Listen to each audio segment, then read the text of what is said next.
All right, ladies and gentlemen, the Hall of Fame game. The Hall of Fame game is in our rearview mirror, man. We just got a little taste of some NFL play, man. We are only 32 days away from the opening day of kickoff of the 2023 NFL season.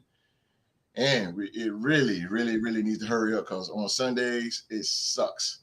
We got nothing going on Sundays for us right now. But ladies and gentlemen, we are live and coming at you from the mean streets of the YouTube sports community, man. We are the Real to Sports podcast, and this is the Real to Sports Talk Show, man. Of course, like always, man, we are going to hit you guys with some NFL and NBA news. And at the end of the show, man, we will have NBA Trivia Showdown as the Real to Sports NBA Trivia Champion, Rockstar Rock.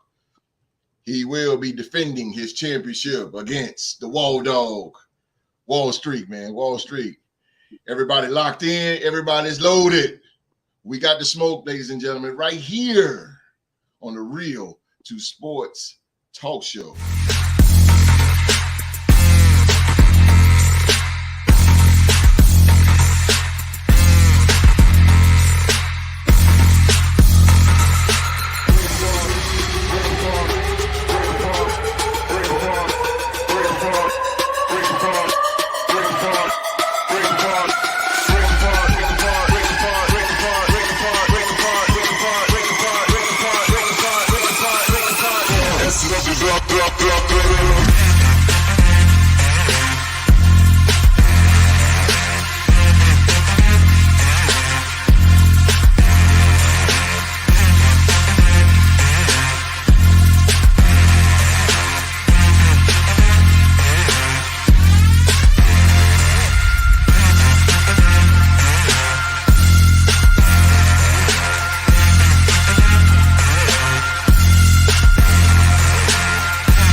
Thank you so much, sports fans, for being here with us on this Saturday afternoon, wherever in the world you are right now. Before we get the show started, man, you guys can do us a kind favor, man. Hit that thumbs up for us.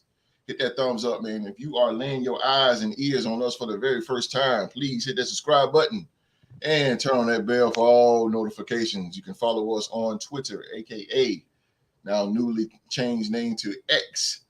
And you can join our sports group on Facebook, man, the Real to Sports group. And speaking of the Real Sports group, man, we are getting ready to take off on the Real to Sports group fantasy football league, man. It's going to be a ton of fun, ton of excitement, and $100 prize is awaiting on who's going to be the winner and the new Real to Sports group fantasy football champion. All right, man, ladies and gentlemen, man, without further ado,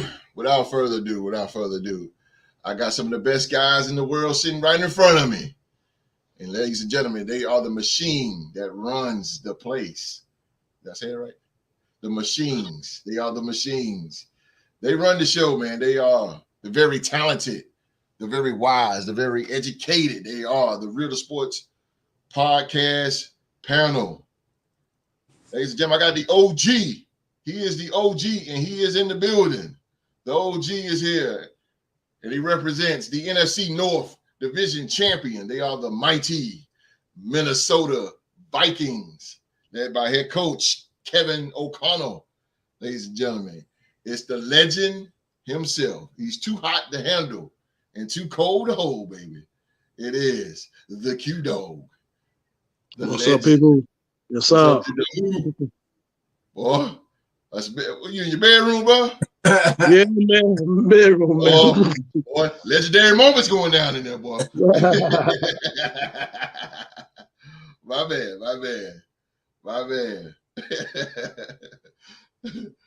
Ladies and gentlemen, represent America's team.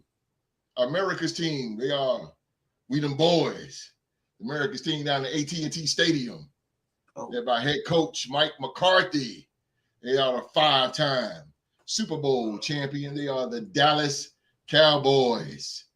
Streets do not cross the street, baby. My fishing partner, Wall Street. Yes, sir. Yes, sir. Host, I'm feeling a little agitated like Trey Diggs out here. These boys better watch out today, man. He said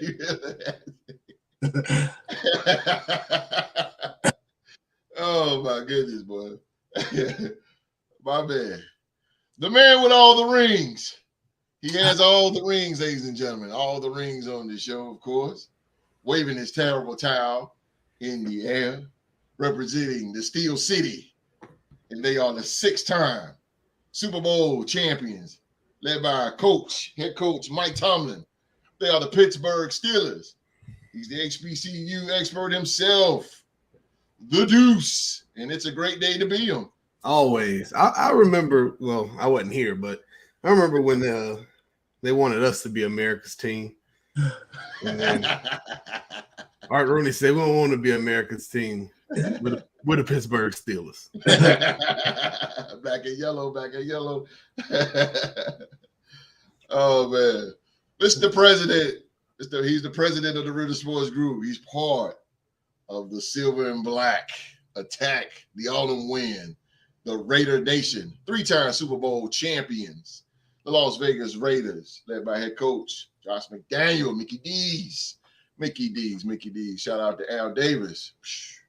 Al Davis. He is Oklahoma State's alumni, and he is running that Ritter Sports Group Fantasy Football League himself. It is the Lou Gehrig, Cal Ripken of the Ritter Sports Podcast. My man, Young Mark. Hey, man, if I can borrow a phrase from the book of Deuce, chapter 24/7, verse 365, it's a great day to be a fan of the Big 12 Conference. Let's go. Let's go, baby. Let's go. Yes, sir. And last but not least, representing down in Duval, Saxonville. If you don't like it, just deal with it. They are the AFC South Division champions, ladies and gentlemen. The Jacksonville Jaguars, led by head coach Doug Peterson. And he is the Ritter Sports NBA trivia champion. It's Rockstar Rock. Rockstar Rock coming to you live. How y'all people doing? Super Bowl winning champion, Doug Peterson. Yo, I be putting some respect on that name on there. Super Bowl winning. And he soon gonna bring one to Jacksonville. Let's go. Talk to him. Talk about it. Talk about it, baby. Talk about it. Oh boy. Oh, okay. We got in a live chat here. Tariq Thornton. Oh, okay. Carolina Panthers are the best team. We got Bryce Young. Hey, he been looking good in practice, host. He been looking good. That's my son. I know. My son, Tariq Jr. Yeah. He reached out to me the other day. Shout out to Rockstar Rock's son. Yeah, he reached out to me the other day. That's what's up. Rockstar Rock in the building. Rockstar Rock Jr. in the building. But Carolina, bro, no. All right. Nah, bro. I hate to. Sorry, bro. Not They one of my sleeper. They one of my sleeper teams too. I feel they definitely my sleeper team because every time they come on, I go to sleep. Yeah. It's a new era. New era now. Nah, I don't watch Carolina football, Right, bro. Hey, Q. So We don't watch Carolina football, dude, bro. what I'm hearing is Yeah, bro. It's tough to watch, bro. We don't watch Carolina. What I'm hearing is if somebody really wants to torture the host, force him to watch a Carolina game where they're led by Luis Perez. Just force him to watch that. He'll be tortured. Yeah, I'll be tortured. Make it against the Chiefs too. Yeah, bro. I rather watch paint dry. There she is. What's happening, girl? Miss Jones, what's happening? Always here. Philly G. What up, Philly G? Philly G. My Said guy. Jaguars suck. Panthers are better than the Jaguars. Wow. Coming right at his pops. Say it with your chest, young man. Say it with your chest. He come with you with that bullshit too. Good Lord. Yeah, that boo. T-Rock, thank you for showing respect to Dougie P. All right, he got his one and done. Uh-oh, there she go. The queen. The queen. Yes, ma'am. Yes, ma'am. We are doing very fine. Thank you. Thank you. We hope you are too, Miss Deuce. Yes. Miss Deuce is in the building. Deuce is coming. Oh, it's coming up about that time in the Deuce. Getting close. Yeah, boy. Make a break, baby. Cold feet. No. No cold feet? No, I mean, I'm ready. If it was tomorrow, bro, I'd be happy. You about to jump off the porch? Yeah, man. Or like my dad likes to say, about to break my neck. Jump off the bridge. Jumping the broom, my God. Yes, sir. Oh, Cajun wedding. Them Cajun boys down there. And yet, best thing that ever happened. Yes, sir. Cajun boy down there. Y'all, you take them to be your wife, boy.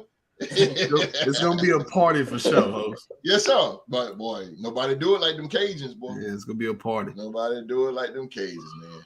Again, man, we thank everybody for being on the show, man. We're gonna get this thing rolling. Man, we got Mr. President, and he got some stuff for us, man. So I'm gonna sit back and just listen to him. Mr. President, you ready? You already know. Let's go, baby.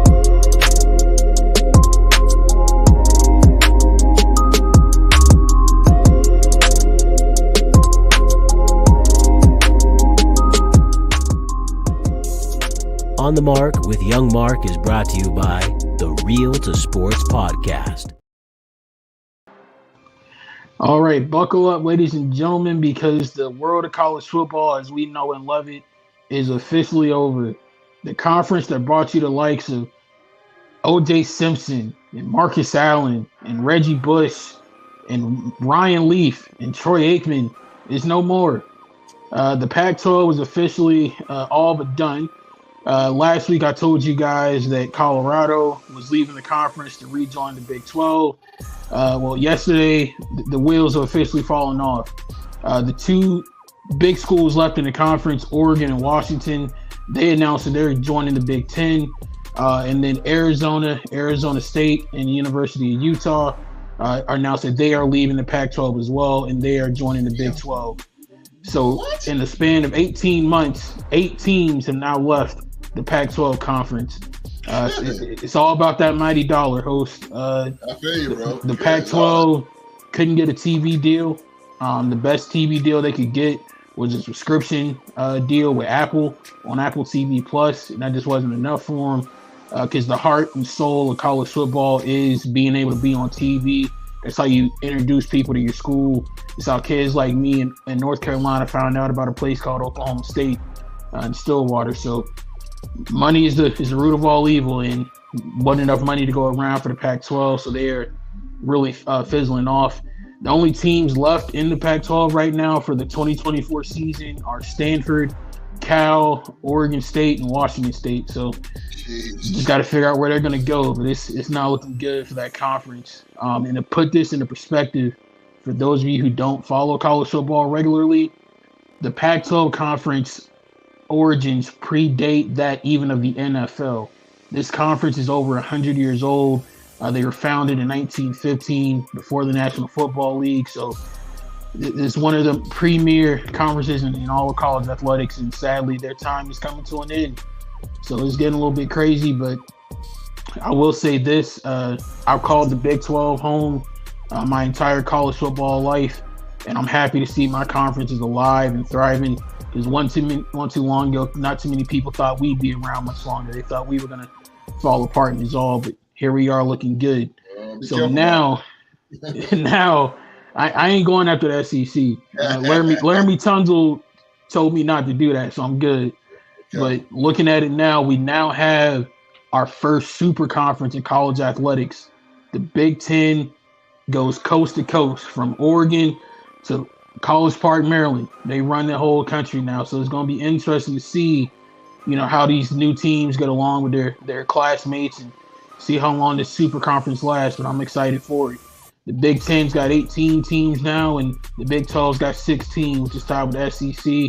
And now the ACC is the lone Power 5 conference with 14 teams. So we're going to see how it goes. And the ACC might be in trouble as well, to tell you the truth. T-Rock's favorite team, the fourth best football team in the state of Florida. They might be looking to get out of the ACC. They're tired of not getting what they feel like is their fair share of the revenue. Again, it always comes back to money. hey, man, like I said, Laramie Tunsil scoring at Oklahoma State taught me otherwise, so I'm good. But yeah, Florida State's looking to potentially leave the ACC. They're looking at possibly joining the SEC. But if they leave with the ACC, they signed a long-term TV deal. If Florida State leaves that conference right now, they got to pay out $120 million to leave. So we're going to see how that goes. See if they're going to pony up the cash. Where does money come from? TV money. Now, here's the real kicker. And this is the real college football story that caught my attention this week. Everybody knows the story of Brock Purdy, right? Mr. Irrelevant, went on that magical run with the 49ers last year, took him to the playoffs. Before he was Mr. Irrelevant, he was a 4-year starter at Iowa State University. His successor to take his place after he left was a young man by the name of Hunter Dekkers. Well, Mr. Dekkers might not be in college football much longer. He is currently under investigation. Right now, he has been charged by the state of Iowa for tampering with records as a part of the state of Iowa's investigation into sports gambling at the University of Iowa and Iowa State. The allegations that are coming in are that this young man, Hunter Dekkers, placed 366 bets approximately, totaling over $2,799. Here's the real interesting part about this, you guys.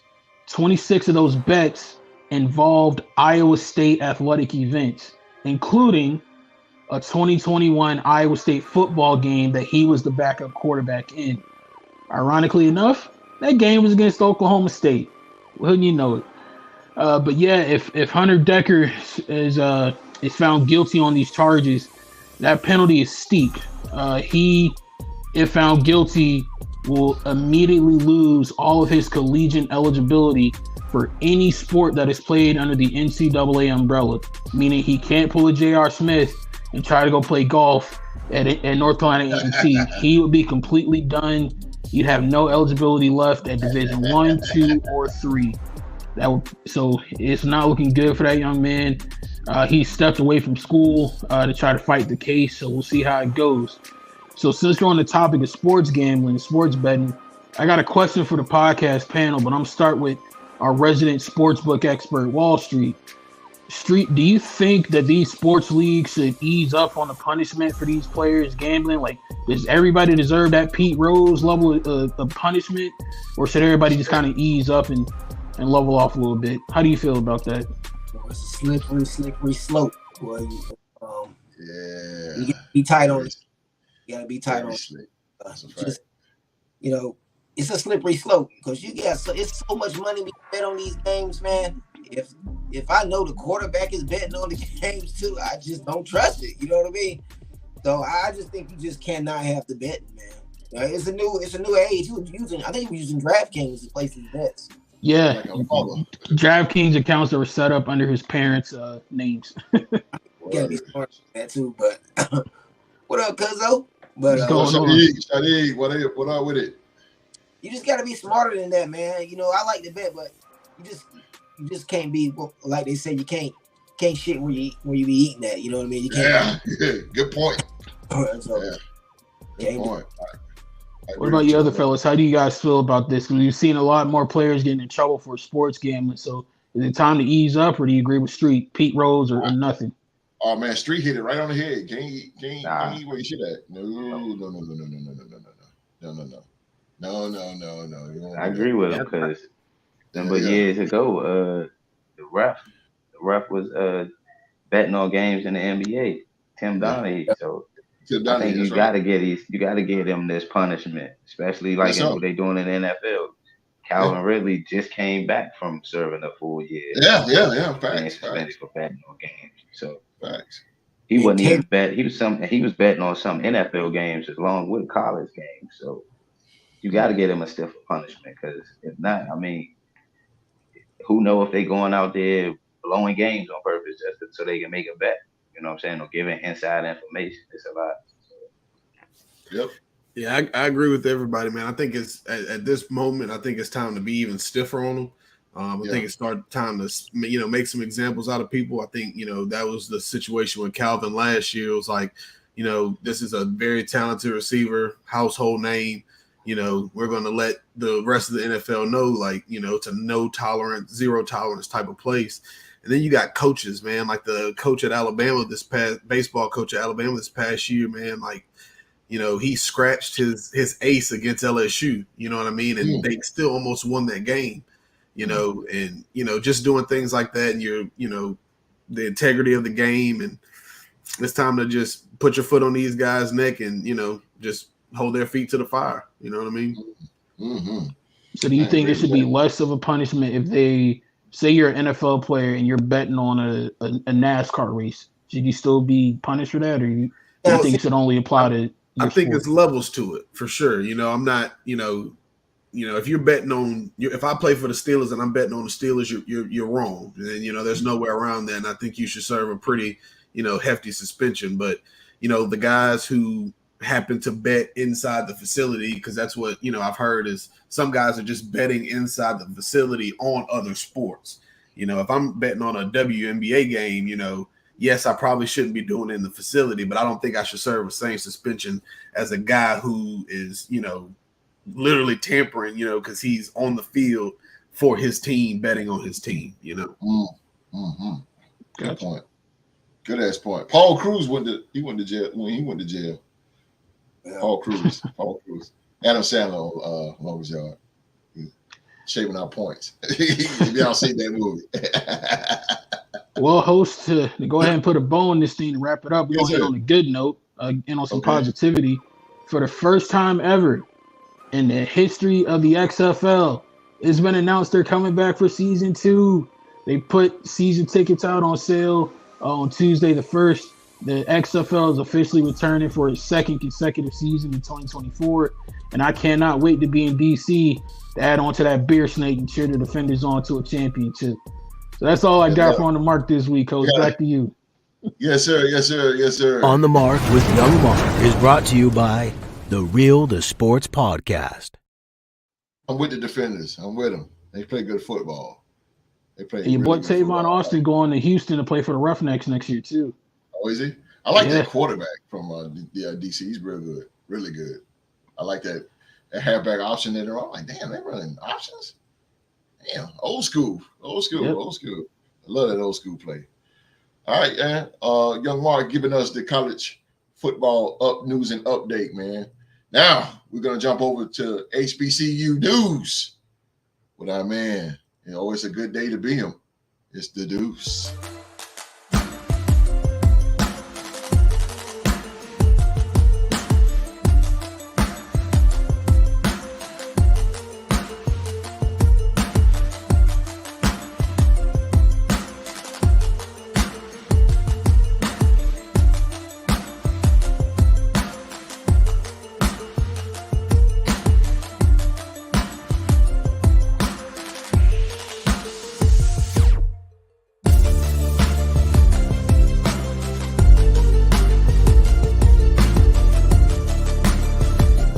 Juicing it up with HBCU News, brought to you by the Real to Sports Podcast.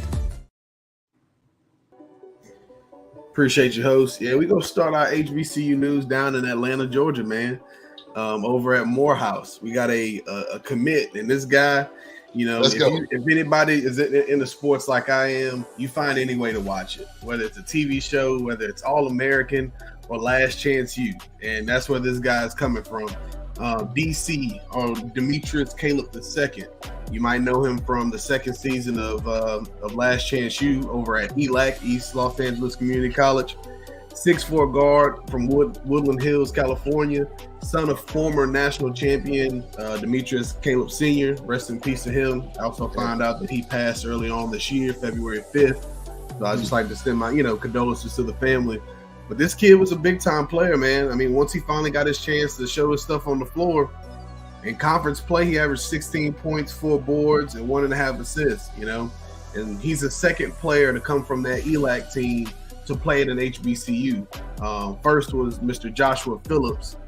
He wound up playing at Grambling State University. So congratulations to him. You know, he's known for saying he wanted to go big Power 5, and, you know, he didn't really have the tape to get him there, but he's still playing Division I basketball and is going to, you know, get a great education down there in Morehouse. Let's go, Morehouse. Also, I came on here a few weeks ago and I talked about the FAMU situation. Here's a little update on it.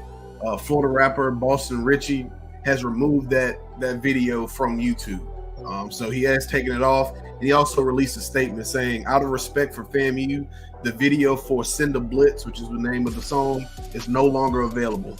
I have a long-standing amicable relationship with the FAMU community and its athletic teams, and I hope to continue to build with them in the future. This video was not meant to be disrespectful in any way, but to highlight my love for the school and its teams. Sending lots of love to the Rattlers for a great season and go stream Send a Blitz. So the brother, that's a stand-up move in my opinion, man. You know, you kind of saw the flack that they were getting, and I don't know if FAMU and him had a conversation about it and how that went, but needless to say, the brother took it down, and he does have that relationship because just last year in 2022, he performed for Homecoming. So he does have a working relationship with FAMU, and so I think he wanted to continue that, and I think it's a stand-up move by that brother to take that down. Next. ESPN is making a move, man. We're about to experience the first time ever inaugural year of Band of the Year by ESPN. It's the first year of this event. It's going to be held in the Mercedes-Benz Stadium in Atlanta on December 15th. Now, why is that important? December 16th is the Celebration Bowl. So the night before the Celebration Bowl, or the day before, we're going to get the best band from Division I and the best band from Division II of HBCUs. And they're going to go head-to-head in the Mercedes-Benz Stadium, and we're going to crown a Band of the Year champion. That is not to be confused with the National Battle of the Bands, which is held in Houston every year. These are two totally different events. One is sponsored by ESPN, the other one by Pepsi. Now, the National Battle of the Bands is going to be August 26th in Houston. All right. This is also the largest African-American event in Texas. It generated $20 million of economic impact for Houston, and they saw over 55,000 attendees last year. And there's going to be 8 contestants, and I'm just going to read these names off to you. So if you're in Houston or want to get to Houston, you're going to get a show. We got the Human Jukebox of Southern University, the Marching 100 from FAMU, the Ocean of Soul from Texas Southern, the Grammy-winning Aristocat of Bands from Tennessee State University, the Trojan Explosion Marching Band from Virginia State, the Mean Green Marching Machine from Mississippi Valley, Langston University's Marching Pride, and the Spartan Legion Band from Norfolk State University. It don't get much better than that, y'all. Them some heavy hitters. Obviously, I'm biased. You know, anytime the Human Jukebox is in a competition, I don't think there's many schools that can compete with them. But if there are any, they're on this list. FAMU, they're real deal. Texas Southern is real deal. And I mean, if you win a Grammy, your band got to be pretty good. So Tennessee State is the real deal as well. So those are just some of the things going on in the HBCU news, man. It's exciting. Football's right around the corner.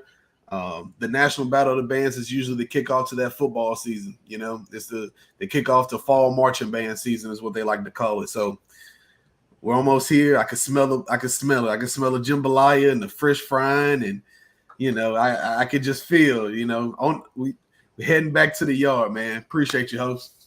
No doubt, baby. No doubt. Deucing It Up with HBCU News, brought to you by the Real to Sports podcast. Boom, boom, boom, boom, boom, boom. Bro, boy, what a bands be on the chain. I mean,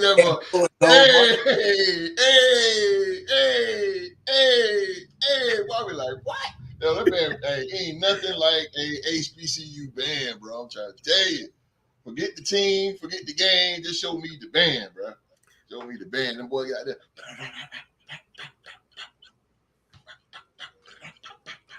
And then you always got that the drum major. You always run out there and hit the and you be hot stepping. And you hit that split right there in the middle of the field, and the fireworks go off. Come on, you know what I'm talking about? Oh yeah, boy, man. I'm telling you off the chain, boy. Oh, yeah.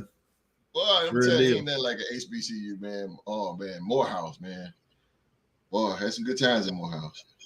Yeah. The 90s were a time for you, weren't they? I never went there, but I had some good times in Morehouse.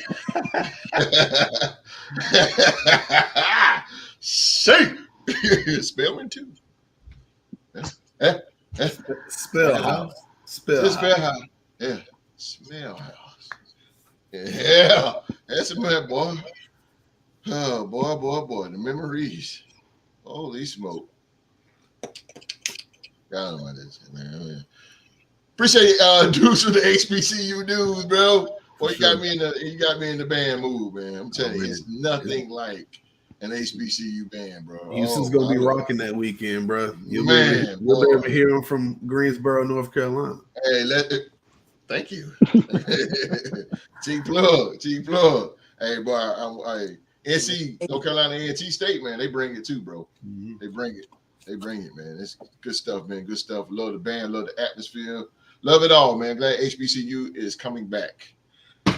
All right, ladies and gentlemen, we're going to the pros, man. We got NBA news coming up and coming at you right now.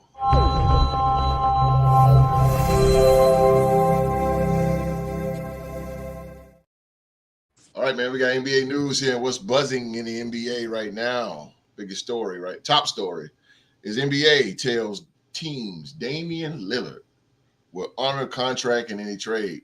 The NBA also warned that Lillard would be disciplined if he or his agent make an additional comment suggesting he won't honor his contract. The NBA told teams Friday that Damian Lillard and his agent confirmed that the all-star guard will honor his contract in any potential trade, despite the agent saying Lillard only wanted to be dealt to the Miami Heat. A memo sent to general managers and obtained by the Associated Press also warned that Lillard would be subject to discipline by the league if he or Aaron Goodwin make additional comments suggesting he won't fully perform the requirements of his contract in the event of a trade. Lillard told the Portland Trail Blazers earlier this month he wanted to be traded, and Goodwin subsequently made clear his preference was Miami.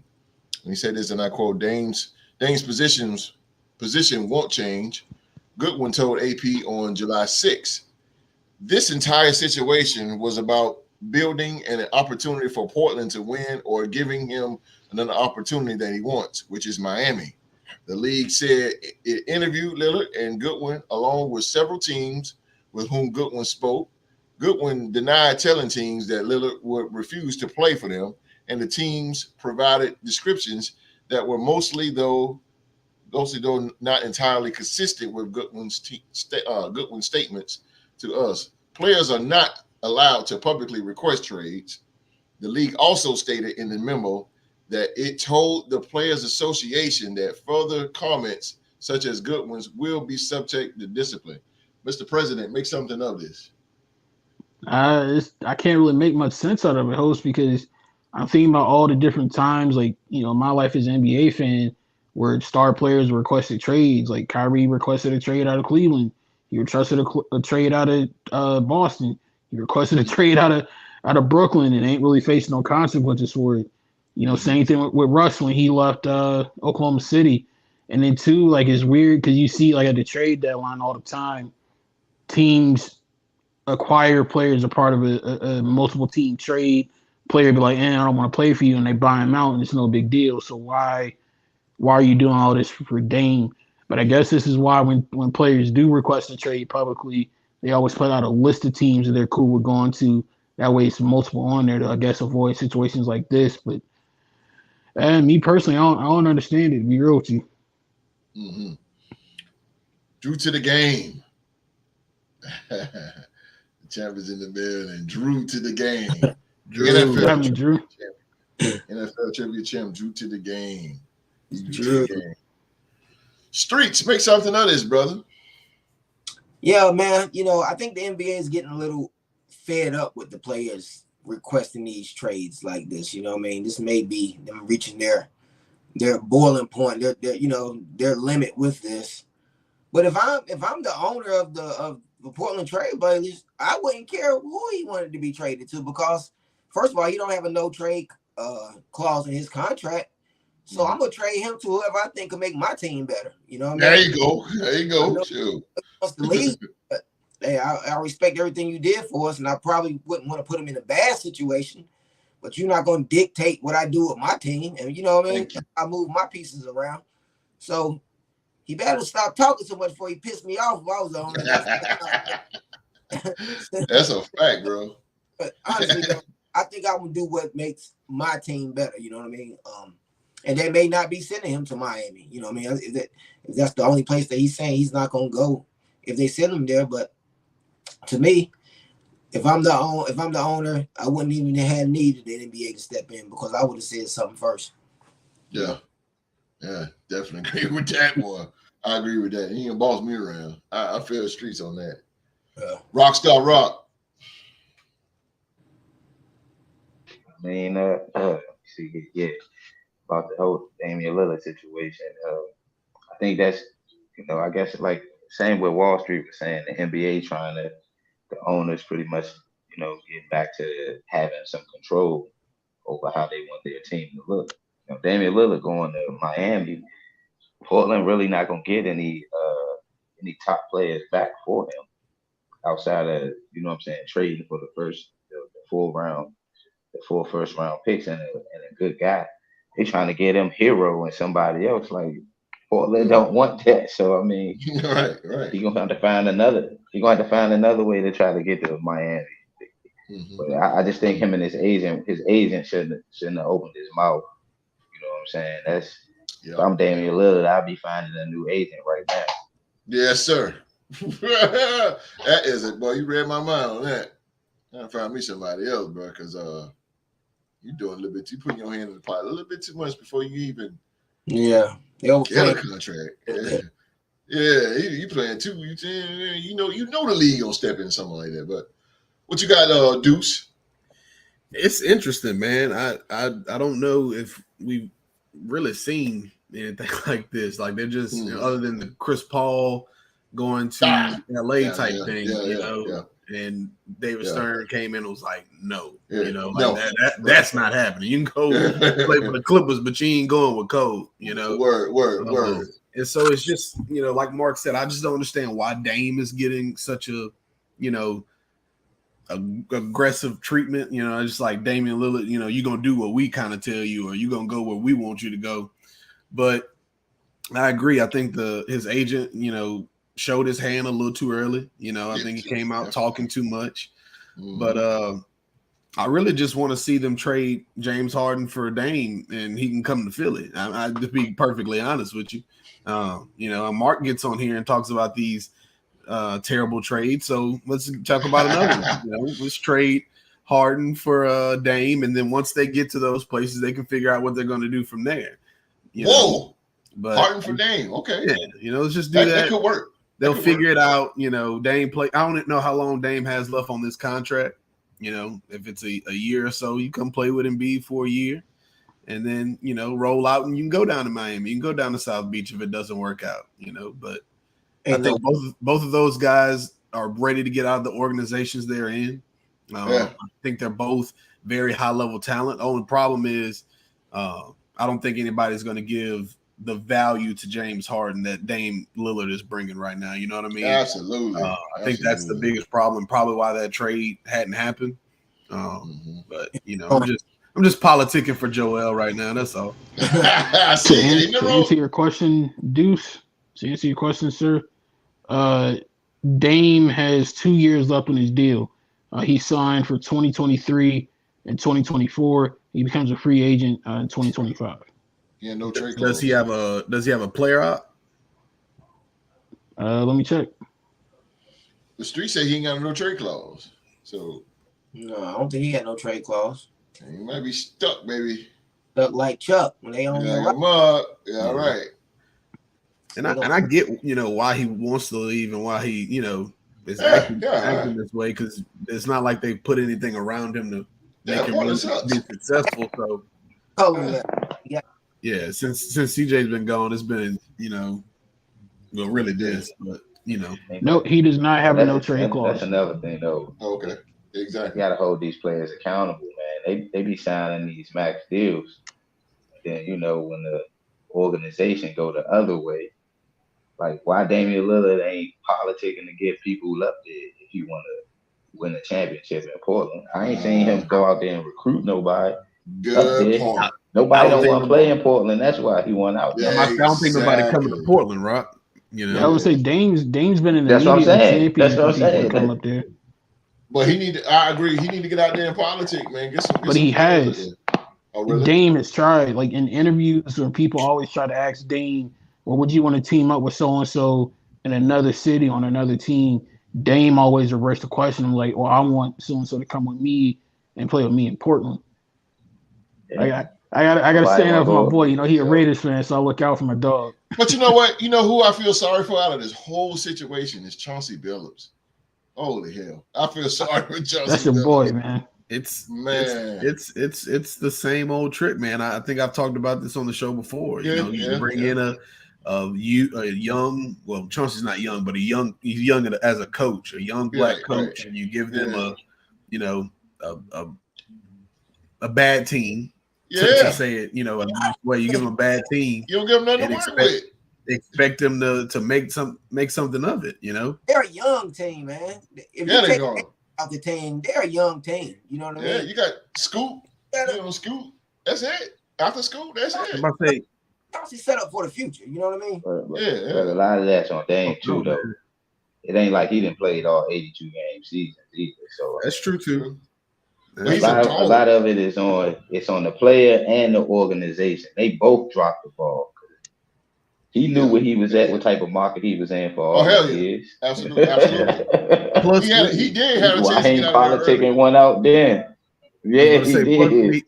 We have seen Dame get out there in the free agency market and pump fake a lot. We've seen him get out there and talk about how he, is leaving, or we've heard rumors of him being ready to leave, and then all of a sudden he's signing this max deal to go back to Portland. Because 2 years ago he said he had a chance to get out, and he said, "No, I want to stay with Portland because I don't want to be like the other guys, jumping here, jumping there, and jumping here." You sure change that quick. Yeah. What? I think Scoot takes a lot on you, bro.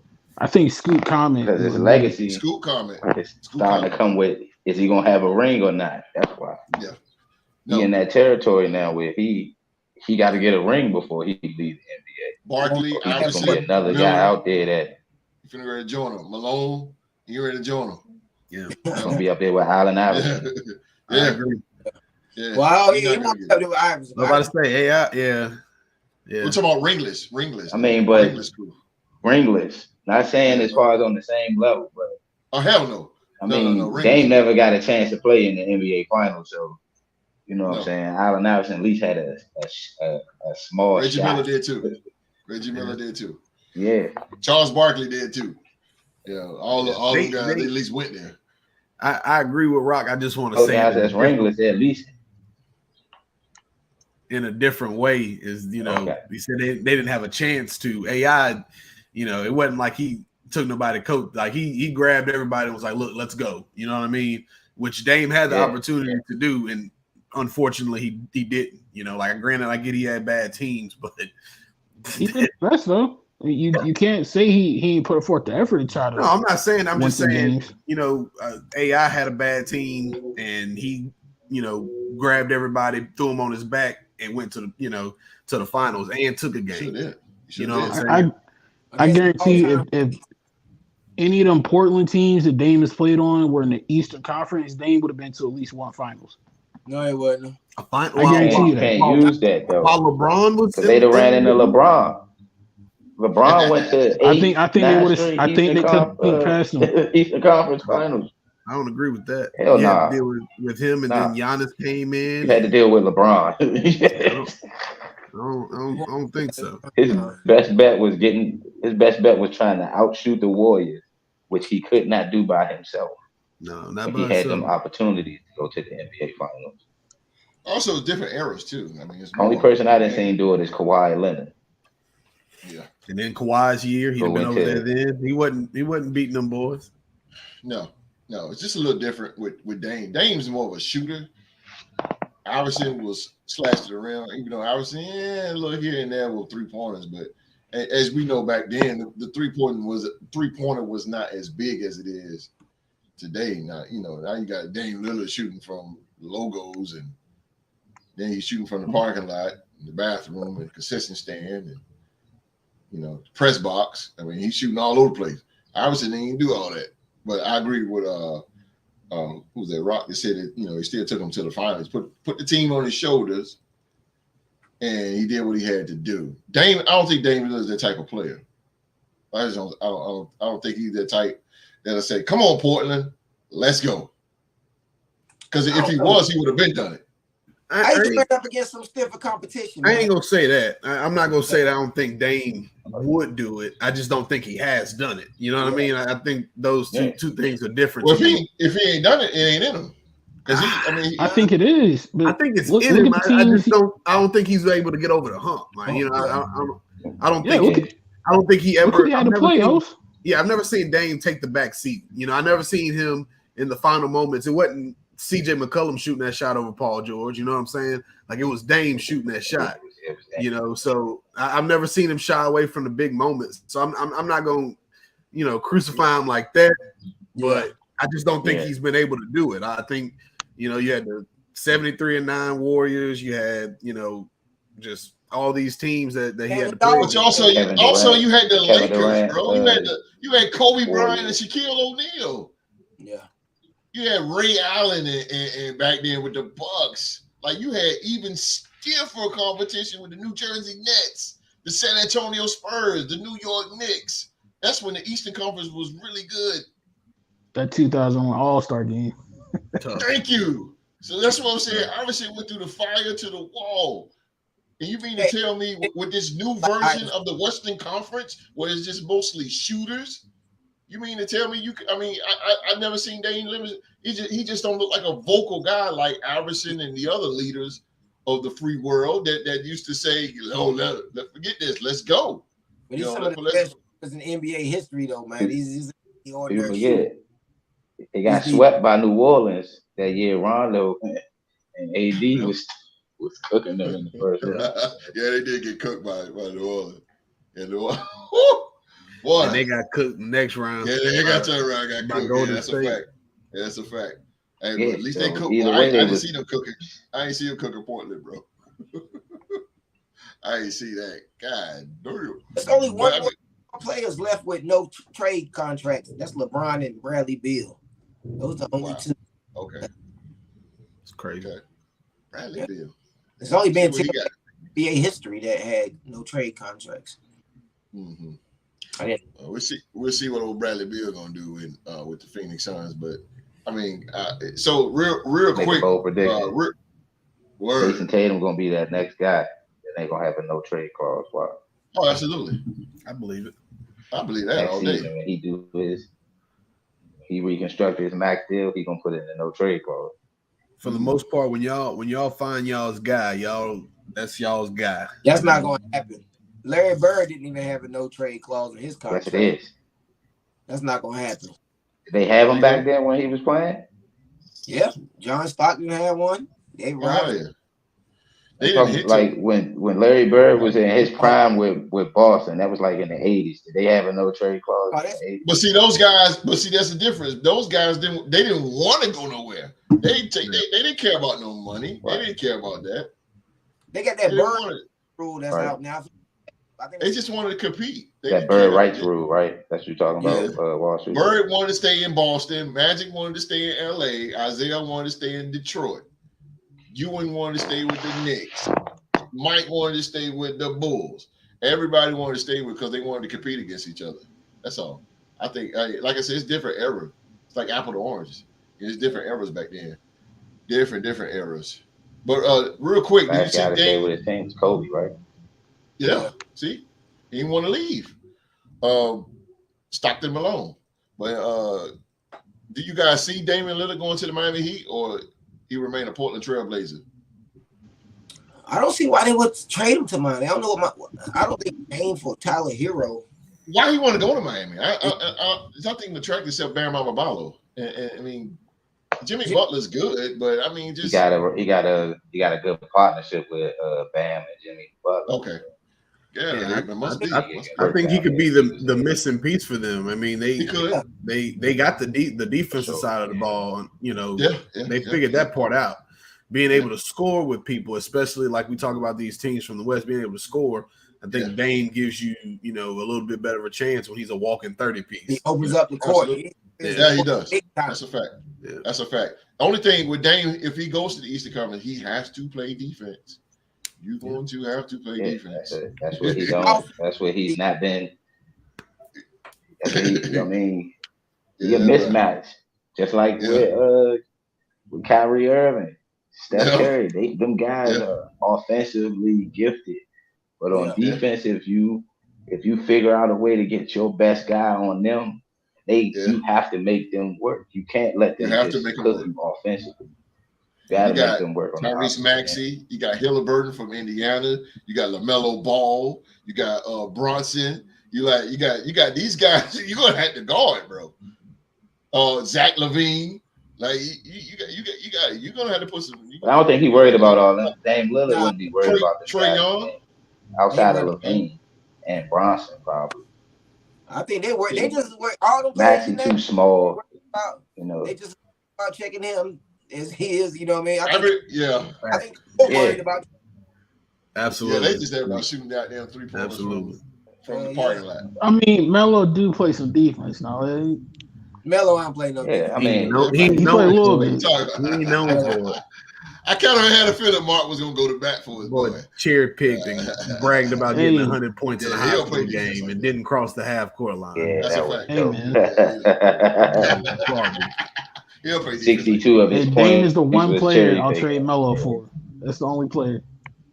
I wouldn't trade him for LeBron. I wouldn't trade him for Giannis. I'll trade Melo for Dame. Word. Then you woke up from your dream, right? Right. Yeah.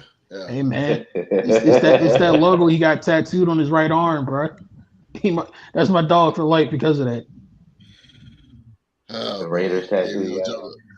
I hope y'all late. Never mind. We not on football yet. Go ahead. You want to go football, dudes? Let's do it. If you want to go to football, give me a hell yeah. Hell yeah.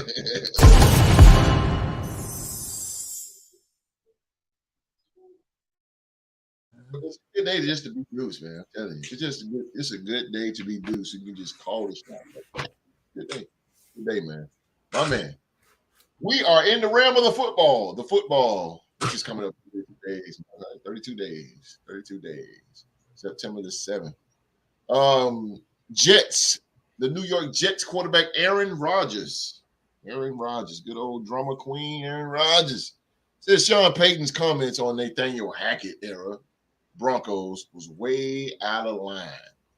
Aaron Rodgers wasn't about to let the Sean controversy just die off without getting a word or two in on the matter. Days after Payton took a shot at former Broncos head coach Nathaniel Hackett, who is now the Jets offensive coordinator, Rodgers came to Hackett's defense by lashing out at Payton's comments. He said this, and I quote, yeah, I love Nathaniel Hackett, and those comments were very surprising for a coach to do that to another coach. Rodgers told Peter Schrager of Back Together Weekend on NFL. Rodgers added, I thought it was way out of line and inappropriate, and I think he needs to keep my coach's name out of his mouth.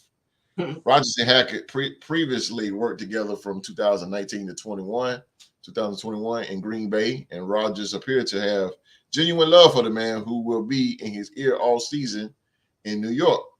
My love for Hack goes deep. You know, we had some great years together in Green Bay, Rodgers said. We keep in touch. Love him and his family. He's an incredible family man, an incredible dad. And on the field, he's arguably my favorite coach I ever had in the NFL.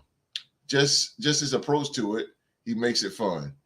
How he cares about the guys, just how he goes about his business with respect, with leadership, with honesty and integrity. All right, Deuce. Make your comments about this, brother. This is stupid. This is so stupid. We got grown men crying about. He talked about me, and Aaron Rodgers. Aaron Rodgers. Do I agree with what Sean Payton did? Not really, but I do understand. And he came out and said this. It might have been some of an excuse, but it's true.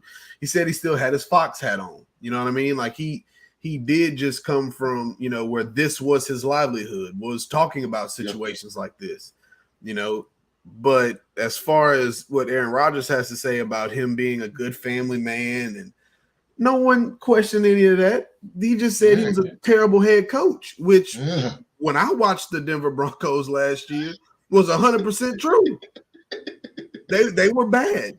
Russell went from a first round Hall of Fame, first ballot Hall of Famer, until people questioning if he belonged in the Hall of Fame. And a lot of that had to do with the leadership and the play calling from Nathaniel Hackett. Facts. If Aaron Rodgers loves him so much, that's fine. That's why he's, in New York now. No one said anything about this man personally. It wasn't a personal shot. If he felt some type of way about it, it's probably because it was true. Yeah. With that being said, I think they play week 5. Yeah. That's it. That's it. When week 5 gets here, put up or shut up. Play ball. Let's go. Play ball. Do some of that. Unless he's gonna Will Smith him, if that's your coach, you walk out there and you slap Sean Payton like Will slap Chris Rock or something. Other than that, go out there and play quarterback, man. Don't nobody want to hear that. Don't nobody want to hear that. Robert Saleh and Nathaniel Hackett had already addressed it. Their head coaches, like Sean Payton is, you're a quarterback. Go play football. I don't want to hear that from you. Right. Hey, that's what I'm talking about, Deuce. Get into a cut and dry. I agree with you, bro. I agree every word you said. Streets, what you think, bro? Yeah, I like it, man. I like it. I've been liking what I've been seeing from Brett Favre this offseason. You know what I'm saying? He seems a little more invested. It seems like he's locked into his leadership role right here. I'm liking it, man. That's his boy. You know what I mean? If I'm around somebody and somebody take a shot at my boy, if he's there or not, I'm going to defend him. You know what I mean? Like the little competitive banter early in the season, get the juices flowing. So, it just shows me that Rodgers is all in this season, man. He sees something in his squad. He's taking that leadership role, even with the young backup, Zach. So I am loving it. And, if that's your, if you the offensive coordinator, if you hack it, then, you feel even better about that, about your relationship with Rodgers. So I'm all in with Rodgers, man. I think them boys going to make some noise this year. Yep. Mr. President, now we beat the brakes off these dudes. we put a whooping on them twice last year. What you think about this? Okay. Oh, your boy playing football. You say he playing for Georgia. Word. That's what's up, baby. Rockstar Rock Jr. If he gets an offer from Florida, you're gonna let him go, right?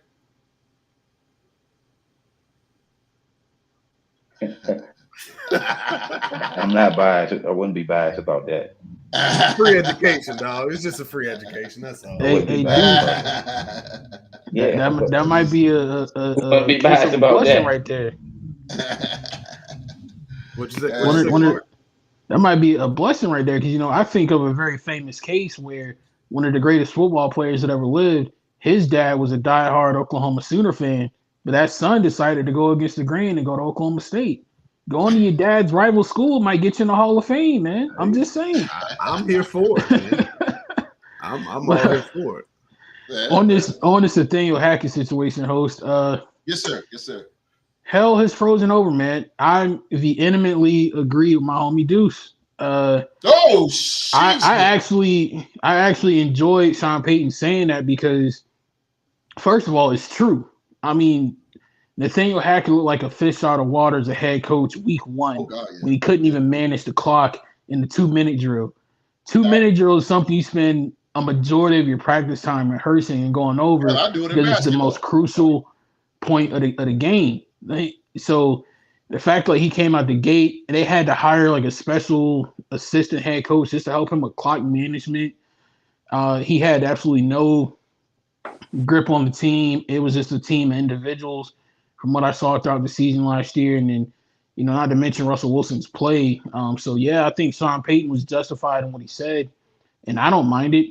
I mean, again, not to toot the horn of Oklahoma State, but, I came up enjoying watching film of a guy named Buddy Ryan who loved talking cash junk about Jimmy Johnson and the Cowboys. So, I mean, if Buddy Ryan could do it, hey, why not? But I think the one part of Deuce's statement I disagree with, I don't feel like it was because Sean Payton still had his Fox analyst hat on. I personally believe he had to have said that in order to help his quarterback's confidence, because everybody knows a quarterback with no confidence is as good as having no quarterback at all in the NFL. Dang, Deuce. It's not. Try again in a few years. It's not often Deuce takes an L, but it had to happen to some. His mom a Florida State fan too. Never mind. The fourth best football team in the state of Florida. Oh damn. Anywho, but yeah, I agree with what Sean Payton said. It was absolutely true. Coming from the fifth best team in Oklahoma. Hey, bro, we're not second best. We got more Bedlam wins in Oklahoma the last couple of years. So, anywho, trying to throw me off my game. We got robbed by a field goal, bro. That's all I'm gonna say. We got robbed by a field goal. We got the same number of actually, if you want to go there, T-Rock, we got more conference championships in the Big 12 than the Jaguars have Super Bowl appearances, sir. Oh, damn. Hey, that don't mean nothing. That's the NFL. We're talking about Florida State and Oklahoma State. If you put both of them teams together and you go down the history, you will see that we have accomplished more. And we beat y'all. Jameis Winston got a highlight. I know. Scoring a 29-yard touchdown. I know. It was in January. Abort mission, Mark. I know. That's why I mess with T-Rock, right? He got me in everything. That's why I hate talking sports with him, bro. I ain't got no leverage in any sport this time. Abort mission, bro. I ain't about to pull a Philly G. I'm not about to pull a Philly G. Yeah, boy. You got leverage. You got leverage in the NFL. My team. I ain't got no leverage in that. Y'all beat me. Y'all got a Super Bowl ring though. Look, you see how you sat back, bro? You said, "Look, yeah. My guns is loaded, baby." I was trying to recruit for Billy, man, and I got told no, so it's back to the drawing board. Back to the drawing board, baby. This man trying to recruit people to Florida, trying to recruit them to Philly. You all over the place, dude. Yep. You saw Quan is in Pittsburgh now. I just got off the phone with Quan too. So. Oh damn. Damn. Oh, you finished with the Hackett? Yeah, I'm good. I think Sean Payton shouldn't feel bad. Okay. We go to Rock on this.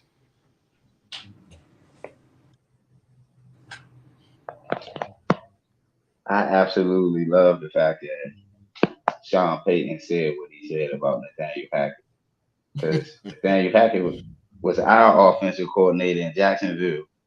And we scored the lowest. I think we put up like 14 or 13 points per game when he was our offensive coordinator. We couldn't move the ball down the field. Who was y'all quarterback at that time? Who was our quarterback? Yeah. I think we didn't have a good quarterback. I think Blake Bortles or Cody Kessler was our quarterback. I got you. That might have been the reason why y'all didn't get. It might not have been Hackett. Yeah, but I got that Cody Kessler, boy. Nah. It was Hackett. Matter of fact, no. He was our offensive coordinator, Gardner Minshew. Gardner Minshew's last year. Okay. T-Rock. What is this? You want Death Valley? Hey, that's young man can dream, man. I ain't gonna be there. Every dog got a dream, man.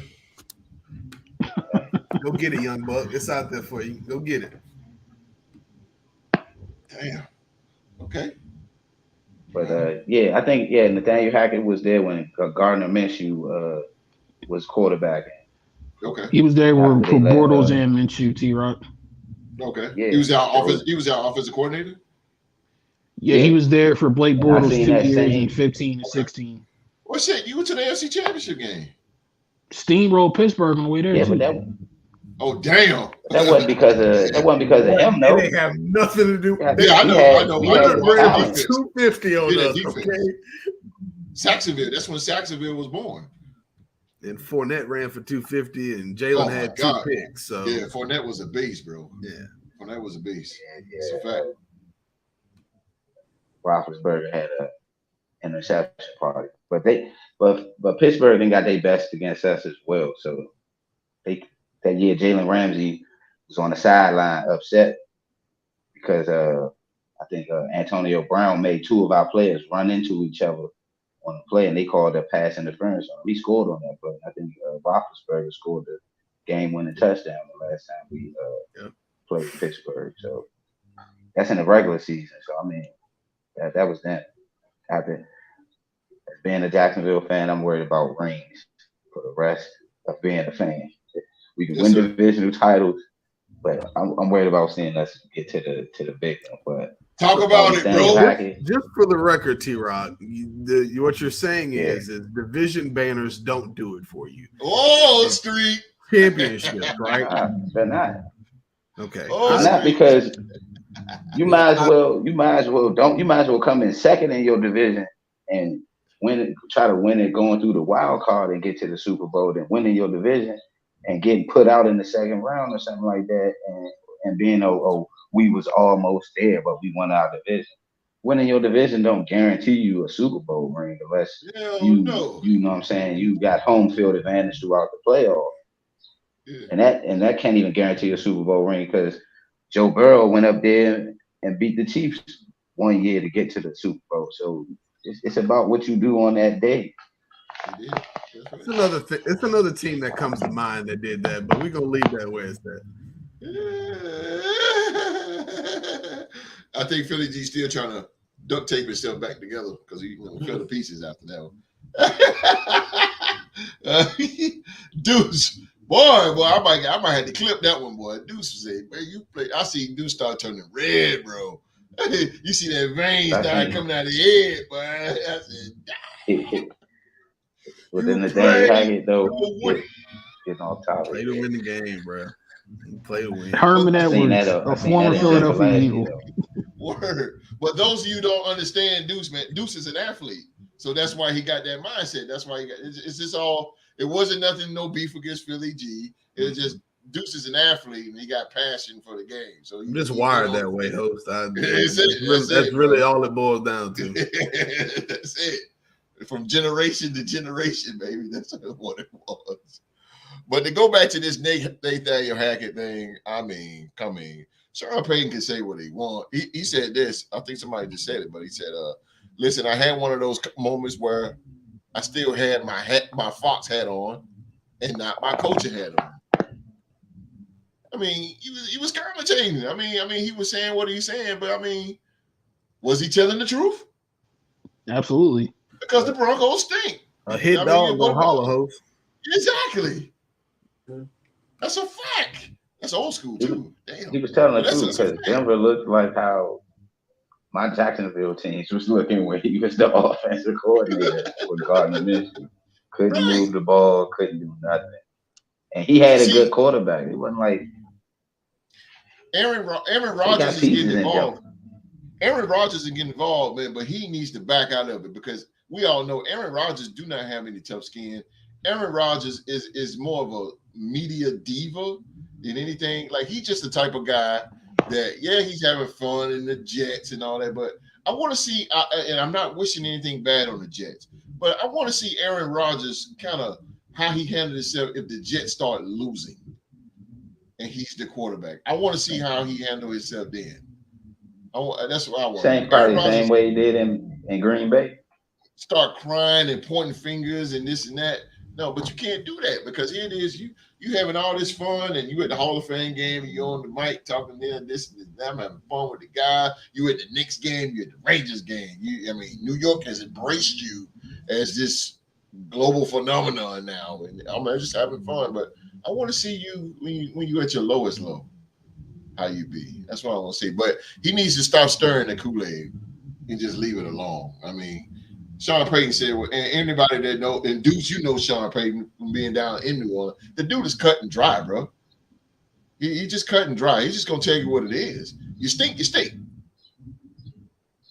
Get over it. Play better. But the big reason Aaron Rodgers defending him is because you gotta think he was the offensive coordinator for Aaron Rodgers that got him the job for Denver. So that's why Aaron Rodgers going back to him, because he was his offensive coordinator, which him being how he made Aaron Rodgers in Green Bay, how they stats was, that got him that head coaching job in Denver. So I don't think he said anything in I see why he stood up for him. I wish I could play this video. I sure wish I could. I got it pulled up. Well, I sure wish I could play it. But hey, good Lord, I don't see anything he said. It wasn't nothing personal. Nothing personal, bro. Well, they said nothing about Nathaniel Hackett, the human, but everything about Nathaniel Hackett, the head coach. It sucks. But even Sean Payton, being the type of guy he is, he apologized. What? I don't know, but okay. He apologized. And like somebody said, they will meet in week 5. So I will be glued to that. I will be glued to that. Week 5. Go Jets. Go Jets. All right, but next and last in the NFL we got here, man. Oh, I got a feeling young Marcus finna open up his inner college football in this here. Tampa Bay Buccaneers offensive coordinator Dave Canales says the quarterback competition between Baker Mayfield and Kyle Trask is absolutely tightened. Absolutely tightened, he said. The Tampa Bay Buccaneers nondescript cornerback battle between Baker Mayfield and Kyle Trask rages on in the early stages of training camp. The pervasive assumption this offseason that Mayfield would run away with the gig led most to overlook or flat out ignore the competition taking place for the right to succeed Tom Brady under center. Not so fast, my friend. As Tuesday, if the battle for the Bucs starting quarterback job has tightened in recent days, offensive coordinator Dave Canales responded saying, "Oh, absolutely. It's been good."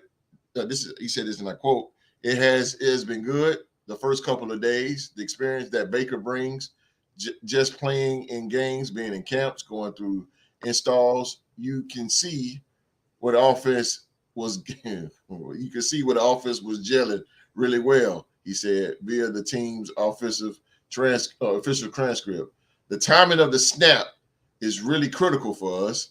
So probably a little bit of an edge for Baker to start off in terms of the smoothness of the offense. But it just took a couple of days for Kyle to really settle in, and then what he saw in the last 2 practices, Kyle really showed what he can do, stretching the field with his arm, getting the ball out quickly and making decisions. I am really excited about both of these guys and the progression that they have made throughout the last couple of days. Come on, Mr. President. I know you're going to go for your boy, but I'm going to say either Kyle Trask or Baker Mayfield starting quarterback come week 1 for the Tampa Bay Buccaneers. Who do you think? This is a setup because me and Deuce been getting along today. I ain't even take a jab at the Steelers today. Me and Deuce was like, in lockstep with each other. You had to come and pull some heel moves like this. You got a former Oklahoma legend going up against a former Florida Gator. This is a setup. Oh, this is a setup. Me, Deuce, and Philly and GC have been debating this very topic in the Real to Sports group. Come join us on Facebook, Real to Sports group. We've been having some back and forth about this very topic right here, and I think it's Baker's job to lose.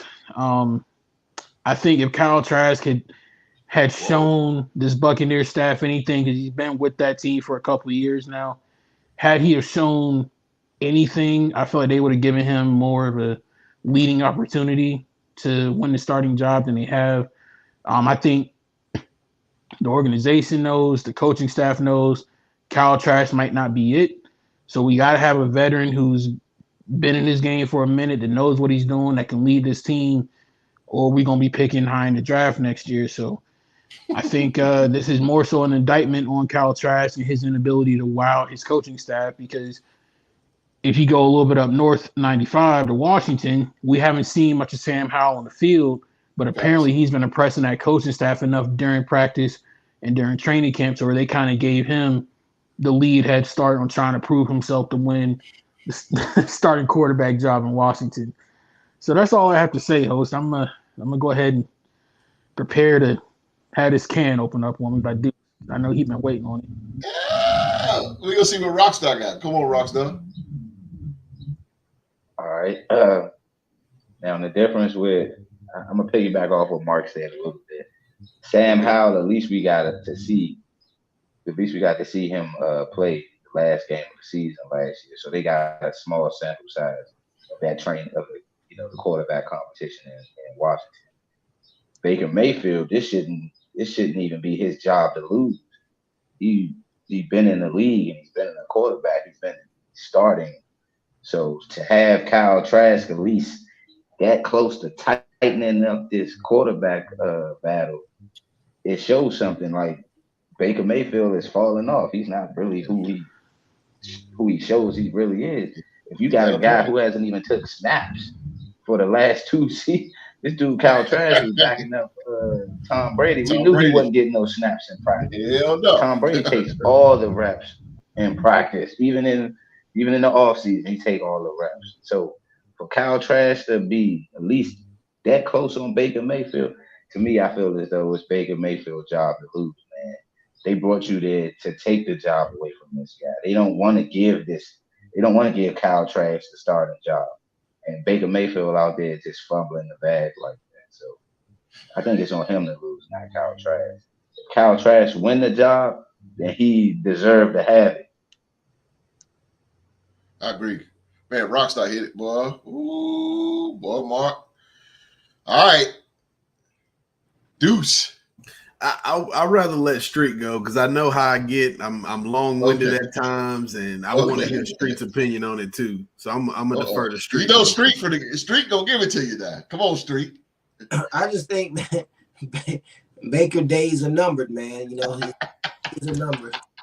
From the 1 year, $4 million contract to being in a quarterback battle with Rock said, with somebody that hasn't played the last 2 seasons when Baker's a 5-year veteran.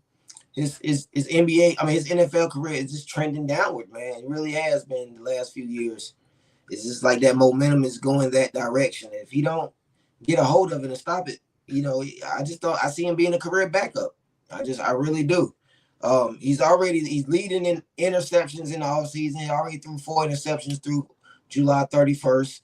Of the offseason. So we measuring interceptions thrown in the offseason, sir. We talking about practice, Street, not a game. We talking about practice, bro. In a quarterback battle, and one quarterback's throwing interceptions in practice and the other one's not. I think that matters, man. You know what I mean? How you practice a lot of times, how you gonna play on Sunday. So if you throwing, you got a point on that. Probably throw them in the game, and we all know that is known for throwing them picks. So I just think, to me, I'm predicting Trask to beat him out. Because if you throw an interception in practice, I'm telling you, if I'm the head coach and you're a turnover machine in practice, you can't play for me on Sunday. I'm sorry. You can't do it. So I'm thinking I'm putting him on the bench. I'll go with the young kid. You're not losing. I told you. You only paid him. You paying him backup money anyway, $4 million as a quarterback. That's backup money. So yeah, it's backup. It is backup money. I'll park Baker on the bench. I'll go with the young kids and see what he got. He got a bigger arm. He got more mobility. He's a bigger quarterback. I'll go with the young boy and see what he got. And he's younger. And he's probably less of a headache with a less of an ego. Some things I don't want to put up. Have you heard any negative? Have you heard any negative thing about Baker Mayfield's behavior on or off the field since he got drafted into the NFL? Humbled by his bad play, Mark. You know what I mean? Where did he play bad at, Street? The dude got picked up by a team last year and was winning games in prime time 2 days later. Terribly at Carolina because I was there live watching those games. Yeah, they had a horrible organization, man. No, they didn't. When they put PJ Walker there, they went on a winning streak. That's because PJ Walker was groomed by the XFL to play on a bad team. Hey, he played better than Baker. Hey, they did go on a winning streak. Hold on, whoa, even more so, Street. PJ Walker got in the game after they fired freaking Matt Rule. So what are we really talking about? They should have done that. They got solid coaching there, and they went on a winning streak with a solid quarterback. With a quarterback that doesn't make a lot of, interceptions, don't make a lot of mistakes in the game. So they went with a more solid quarterback, a better quarterback. Just point blank, period, man. PJ Walker's a better quarterback. And Baker's competing for a starting job, and PJ Walker's is a backup. But I digress. It's all about politics when it comes to Baker, the name and all that. His play does not resemble, who they think he is. His play does not resemble that, man. He's been bad. I don't know what type of football you've been watching, Mark. He's been bad. Hey, Streak, you said PJ Walker is better than Baker Mayfield? Way better. PJ Walker is the second best quarterback to ever come out of the XFL. Holy hell. For your boy taking his helmet off in that game when he's DJ Moore, when he scored that touchdown, would have been in the playoffs, the Carolina Panthers. That game really hurted them. Oh, yeah, he took his helmet. That was more so about Steve Wilkes and his amazing job as a head coach, not who was playing QB. Yeah, come on, Mark. Yeah, it does, because the players still got to go out there and perform. The coach ain't out there doing How many times have you T-Rock? How many times has T-Rock seen his Jaguars play like crap under Tom Coughlin and Doug Marrone, and y'all get a new head coach in there, and then y'all all of a sudden stomping on Pittsburgh in the playoffs? Like, come on now. Who's at the top now? Doug Marrone, Jack Del Rio, Urban Meyer. So, to be honest with you, having Doug Peterson is probably the best thing to happen to the organization. But all those coaches that we had, we won with them, and we also lost with them. That's true. So that is true. Baker Mayfield is just a bad quarterback, man. I think it's his name. It's like what Wall Street says. It's his name. It's like what Johnny Manziel. Just college quarterback. He's just a college quarterback. Some of them just oh man. Some of them are. Some of them that just come out of the NFL. Some of them that come out of college are just college quarterbacks, and we see it all the time. That's a fact. Trey Lance, Alabama quarterbacks. Gonna be in that conversation soon. Trey Lance, yeah. If he don't make a move. Yeah, that is true. All right, well, Deuce. I've come on this show over and over. We've had this conversation about this kid number 6. When are you going to understand, Mark, that sometimes I'm just right?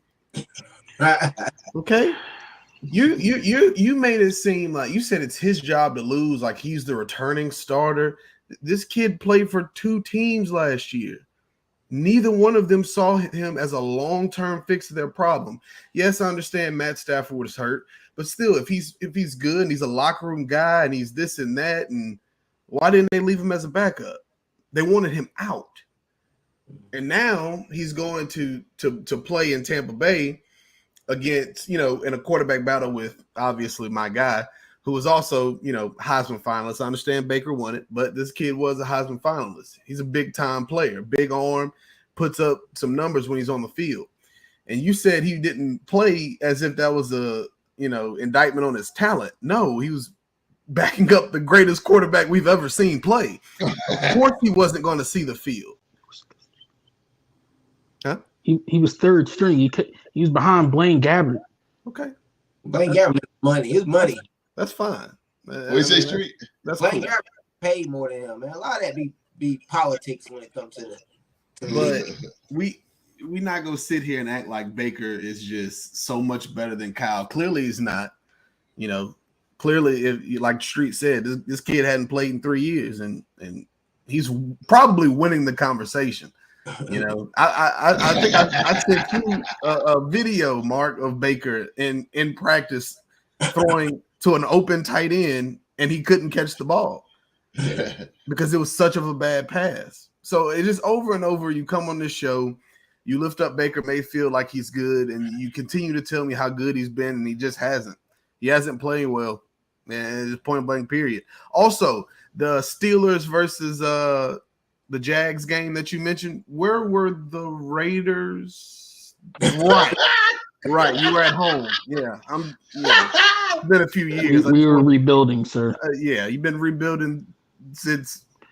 And no matter how much of a show team we have, Ben Roethlisberger struggled to beat us. You've been rebuilding since the snake, bro.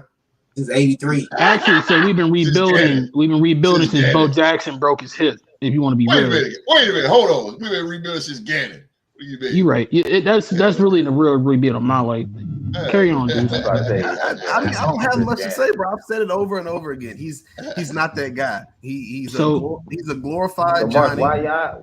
He's slightly better than Johnny Manziel, and that's just kind of where he's been since. Why do y'all keep comparing him to Johnny? Because they're the same person.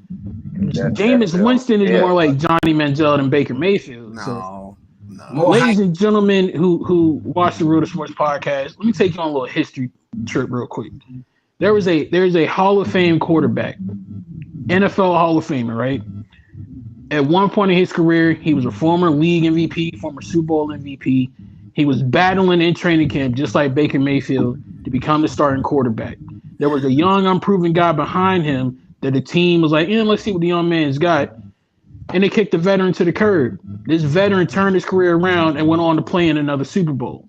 If Kurt Warner can do it, Baker Mayfield can definitely do it, sir. He can. Jim Plunkett went from being one of the biggest busts in NFL history to being a 2-time Super Bowl champion.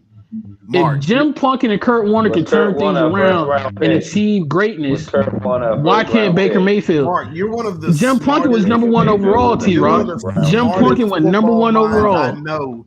You know, like I know. Baker can't. Baker Mayfield went jockstrap, man. Right.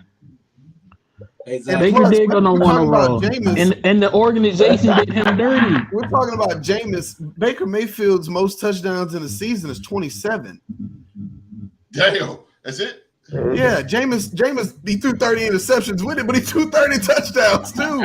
In the place where he's trying to make it. But did Jameis at any point make the playoffs? 5,000 yards too. Did Jameis at any point in his career in Tampa make the playoffs? Baker did. Baker single-handedly turned around one of the most toxic franchises in the history of professional sports. Single-handedly. You cannot tell me that man ain't got no talent, bro. Single-handedly. They didn't have a defense. Myles Garrett. So why y'all ain't got him? There wasn't no defense. You can have the greatest defense in the world, dude. If you ain't got no quarterback, you ain't got nothing. There are countless teams in the NFL that are proving that. Baker was the quarterback that didn't get cursed. Why do all of Baker's weapons leave then? If he's such a good quarterback, all the guys. That's between them and the creator that they worship. That ain't got nothing to do with Baker Mayfield. Well, your quarterback was so great. Why did James Washington leave Pittsburgh upset? Why did Juju leave? Why did Mike Thomas leave? Roethlisberger was an issue. Juju, really? That's. I mean, seriously, it felt like for a good stretch of time, every year there was a star disgruntled receiver in Pittsburgh that won it out. Mike Wallace, Santonio Holmes. We didn't pay Mike. We picked AB, which was the right decision. It was either sign. Was AB. It? Yeah. Did you see in the locker room cancer he turned into? Did you see the numbers he put up? So we're gonna excuse horrible behavior in exchange for numbers. That's what we're doing. And you're a Raiders fan. Of course you're going to excuse bad behavior for talent. It's literally what you've done in your organization for years. That's what we know for. What are you talking about, Mark? Come on now. Come on, Mark. Yeah, I'd have done I'm sorry. I ain't gonna let y'all throw tomatoes on man. He was leading the league in receptions. We don't have to. He's throwing them in Tampa right now. All I'm gonna say, Deuce. If for all of our people watching who isn't in the Real to Sports group, and like Mark referenced earlier, there was a video of training camp from Tampa Bay where Baker underthrew his receiver by at least 3 to 4 yards, and the receiver made a spectacular catch. And all Mark and the Tampa Bay social media committee was talking about how good the pass was. If he would have thrown it with full strength, it would have been in the triple coverage into the defense. What you want him to do? He's still throwing the triple coverage, Mark. There's still 3 people over there. It doesn't change because he underthrew it. You know, damn John Elway. But y'all praise 15 in Kansas City for it. If it was Rain Dakota Prescott throwing that same pass, you'd have a totally different outlook on it. That's right. Nah. Yes, you would, because we just talked about Street and how Dak was doing it in practice the other day. It was. We did. But it's okay for Baker. It's okay for Baker to continuously be bad over and over and over again. Yeah, Baker Mayfield's better than Dak Prescott. I was going to say that too. I was like, we got to hold Baker at the same accountability we hold Dak Baker is better than Dak Prescott. Clearly, he's not, because Dak will retire a Cowboy at least. You just backing yourself into a hole, Mark. No, he's Dak not. will at least retire a Cowboy. I'll take Baker Mayfield over Dak. I'll take him over Kenny Pickett, and I'll take him over Sunshine. He won't be in the Ring of Honor in Cleveland. He coming down all y'all quarterbacks. He won't do. They won't let him in the building. Cleveland did him dirty. That's why he did all the commercials outside the stadium. That's why they put him outside there. They didn't want him back in the building no more. Cleveland is a dysfunctional organization that didn't know what the hell it is. And they drafted somebody that fit the organization.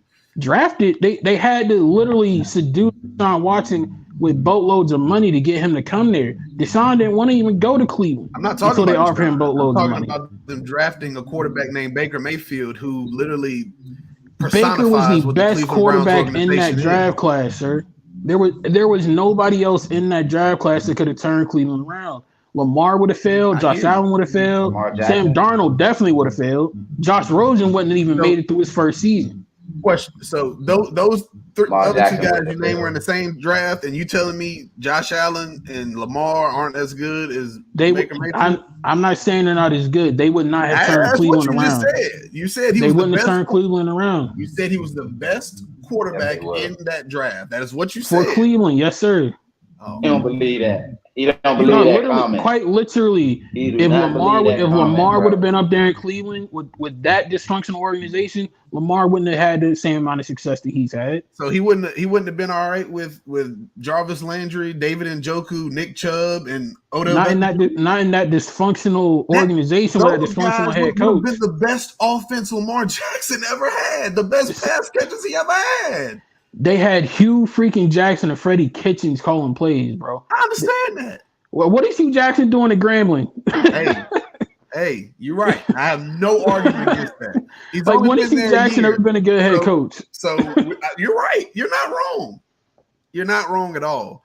But what I'm saying is you telling me that Josh Allen couldn't have came in with those weapons and put up better numbers than Baker Mayfield? Josh Allen would have been screwed before he even got to Cleveland, in the sense of, if you remember during that draft, there were some old tweets with racial slurs that came out about him before he was drafted. If he would have gone in there with Myles Garrett and Jarvis Landry and OBJ and all them like prominent black athletes, he would have the relationship would have been messed up from just the same way he doing it in Buffalo with Stephon and Gabe Davis and all those guys. As long as he's throwing the rock around and getting the ball to everybody, there's times he looked off OBJ. OBJ be wide open and he take off running. That's not a good quarterback. Did you not see what Baker and OBJ did to Dallas and in Jerry's world? In them brown and orange outfits? Name another big game. name another big game. That primetime playoff game against Pittsburgh when he ended Pouncey's career. It's a reason all those guys left. Mark. OBJ had an ego and he wanted to win a championship. He wasn't going to win a championship. Baker doesn't have an ego. Not as bad as OBJ. Whatever. You can't find a single one of his teammates from OU that would say anything bad about him. Let me put it like this. When Baker does it, you call it swagger. When OBJ does it, it's an attitude and an ego. Hey, bro. How many times we see OBJ get into fights with people at practice and during games and just doing all kinds of asinine stuff on the field? You never see that with Baker. Baker can't fight. You I disagree with you on that because I feel like you cannot do the outrageous things that Baker Mayfield has done if you can't defend yourself at least a little bit. I don't know, bro. When you got 5'6", 300-pound dudes, you can talk in front of you. You can talk a little bit more trash than when you're outside on the island by yourself and you got to get it in on your own. Ain't nobody. It's 20 yards for somebody to come help you before it is with Baker. I got 5 guys that take me as a little brother. I can chill behind them. They ain't gonna let you. Hey, we've seen certain situations where even your offensive line don't always got the quarterback's back. So yeah, like Mason. I knew I was gonna go there. I was cheering for Myles Garrett. That's wild. And if it wasn't for number 2, y'all would have had a losing season by now. Okay, you keep telling yourself that to make your Oklahoma State fantasy of y'all being a great program. You keep telling yourself that fantasy. Yeah, fantasy. Sir, we won a national championship in football and basketball. We have more championships in one sport than most schools have, period. I hear you. It sounds good. How many of those end with 1940 and lower? 1960 and lower. All right. How many of those are from back then? They ain't won a football or basketball championship in this decade, or let alone the last 2 decades. I mean, if you want to count a Big 12 championship as a championship in football, I don't count it, but you can. Some people do. Some people. Nah. Yeah. Nah. Hey, man, I'm just saying it. Baker's gonna win that job. Baker's gonna win comeback player of the year, and Tampa gonna be all right with number 6. If he wins this job, week 5, he'll be set. Week 5, okay. Week 5, he'll be set. Week 5. All right. Yeah, let's put Mark politicking for this man so much, but his team didn't even give Baker Mayfield a shot. That's because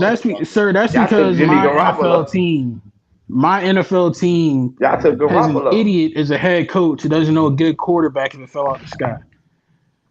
Week 5. Okay, so you saying by the time, ironically enough, Deuce, you'll have a front row seat. Week 5, they in New Orleans with the Saints. Oh, so so you saying by that? Buddy. All right. Yeah, but it's over. Can you read off those first 5 games, please? Their first 5 games, they take on Q-Dogs Vikings. They take on Wall Street's champion PJ Walker and the Chicago Bears. They take on Philly G's Eagles, and then week 5, they're at the Saints. Yeah, it's gonna get rough. It's gonna get ugly fast. He'll have 6 interceptions through those 5 games. Against a trash Vikings defense, against a trash Bears defense. I'll give you Philly and New Orleans, but them first 2 defenses ain't nothing that's gonna scare me, sir. He'll have 6. You mark my words. If he can manage to win the job. But I'll say this: if he can beat KT out. Here's why I'll agree with you, Deuce. Week 5, he will be outshined. Week 5, he will be outplayed at the quarterback position. The opposing quarterback in that game is head and shoulders above where Baker Mayfield is. I mean, on defense, I'm not worried about that. That to me, that doesn't exist. I don't like the whole quarterback versus quarterback thing because they never see each other. They shake each other's hand, slap each other on the tail, and go on about their business. I don't care about that. Me personally. I need you to worry about DeMario Davis, Cam Jordan, Alontae Taylor, and the rest of them kind of cats. If you worried about the dude that's on the sideline with an iPad in his hand, that's part of the problem. Another debate from the Deuce. Also, Mark, do you know what jersey number Kyle Trask wears? 2. Deuce. Another episode of Deuce Beats Mark. 2 is the second number in the numeral alignment. Ben Roethlisberger don't even have that many wins in Oakland, sir. He does have that many championships, though. Yeah, he does. Damn. Mark, abort mission. I mean, if I was playing Matt Hasselbeck in the Super Bowl, I have a championship too. Yeah, but you didn't because you couldn't get there. Hey, man, one our time, bro. It's all right. Because last time I checked, we're in the same conference. So if we're there, that means if I own you're you, not. Right. If I owned you for the better part of 3 presidential terms, sir, that's 12 years. If I own you for a dozen years, it sounds good. You know, when you sugar. I hope there aren't many kids watching. You know, when you sugarcoat, you know, if you season shit, Mark, and cook it like a steak, at the end of the day, still shit. Still. And that's exactly how I feel when y'all be hyping up Najee Harris and Kenny Pickett. Huh? That's exactly how I feel when y'all talking about 1-0 against the Raiders. Kenny Hang on, Street. Hang on. What's he talking about? You talking about 1-0? Franco Harris. You ain't got a corner over there that can hold 14. So Marcus Peters will do all right. Oh yeah, he like my boy Street say he long in the tooth. That young buck vicious, man. I'm telling you. He get mad when he don't get the ball. That's why he blocked like that, so he can get the attention back on him. I thought that was the craziest thing I ever heard. That's why he blocked the way he do, because he don't like when the attention goes away from him. Sorry, he won't be on the field that much this season, so it's okay. Why not? Because the 12th best player in the NFL is voted on by the players is going to make sure that offense stays on the sideline. You're going to be looking at the iPad the whole game. Okay. I hear you. Again, another debate. Man, I tell you, man, it won't be a Real to Sports podcast without the Deuce and Mark just going at it.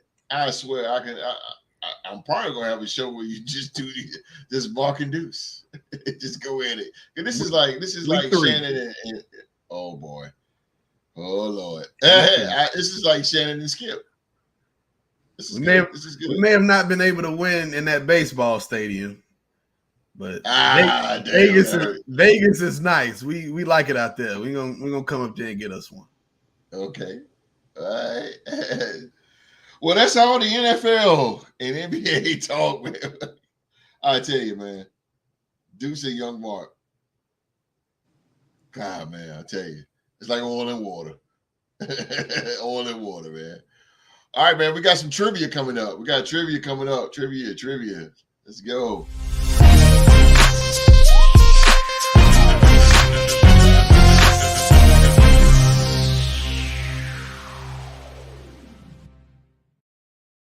And we're at the end of the show, and we have NBA trivia here. We got the champ, Rockstar Rock. He's putting his title on the line against Wall Street. Both of these guys are 3-time NBA trivia champions. With this win, Rockstar Rock, man, he goes on as champion. But it'll be major if Wall Street can come up with a win today, because with a win, Wall Street becomes the only man with the most NBA trivia titles. So here we go, man. The rules of the game, man. 7 questions will be asked. The one who has the most 7, has the most out of the 7 will be NBA trivia champion. No theme today, just all straight questions.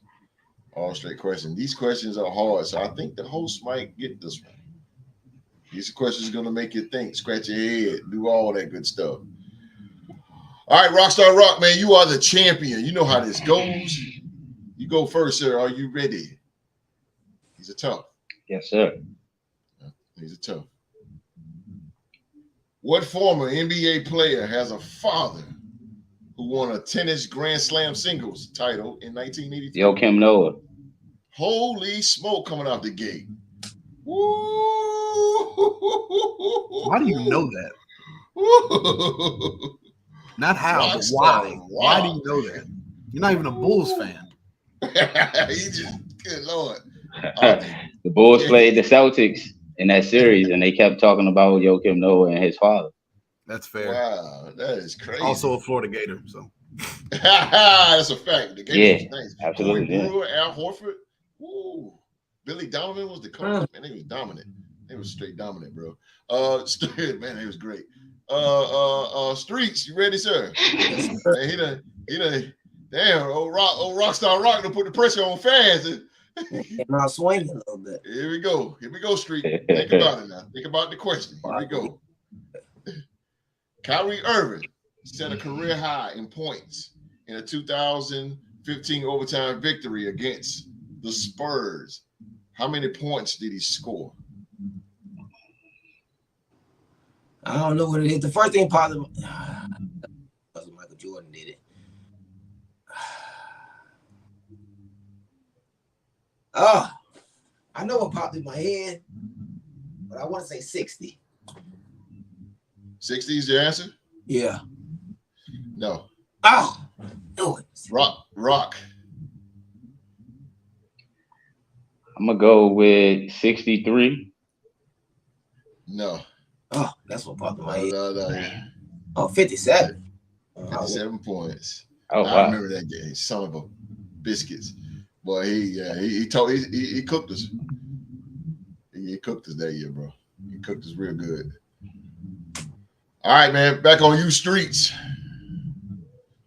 Which NBA commentator? Huh? Yeah. It's on me. Street got that. That was his question. Yeah. No. Huh? No, that was Street's question that you just asked him. No, you got the first one right. So that was Street. So it's back. On, nobody got it right. Oh, okay. So nobody got that right. So it's back on Street. You didn't get it right, and he didn't get it right. So it's back on Street now. You already got yours because you got the first one off gate. Sorry about that technical difficulties there, ladies and gentlemen. Here we go. Back on you streets. All right. Which NBA commentator is known for saying yes when a shot is made? Damn. It ain't your boy. Your boy don't say that. I'm going to go with Marv Albert. We got a tie game here, ladies and gentlemen. Yeah. Marv Albert. All right. Back on the champ. Here we go, champ. Which college has the most victories in Division I men's basketball? That'd be the UCLA Bruins. No. That's what I would probably have went with myself. But since that's not it, what college has the most victories in Division I basketball? I'm gonna go with Kentucky. Oh, 2-1. Let's go. 2-1 here. Kentucky Wildcats. He had the most victories. I thought what's his name, Mr. Wooten, having all them all the rings, yo. All right, that was stolen by Street. All right, Brock. Who was the tallest player ever in the NBA? That would be George Marathon. No. Right? No. This is a close one. There's got to be between old boy that was with Boston or I'm going to go with Manute Bowles. Manute Bowles it is. Manute Bowles. 7-7. Teammates with the great Muggsy Bogues. How tall was George Marathon? 7'6", I believe. Yao Ming was 7'3". Sean Bradley was 7'6". Manute Bowles was 7'7". Yeah. All right, Rock. Got to get these two. Man. Got to get them. Let's go. Lock in here. What team tied an NBA record by going 40-1 at home in the 2015 and 16 season? What team? 40-1.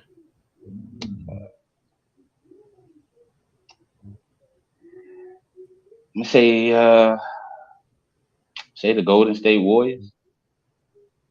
No. Wow. No. Streets.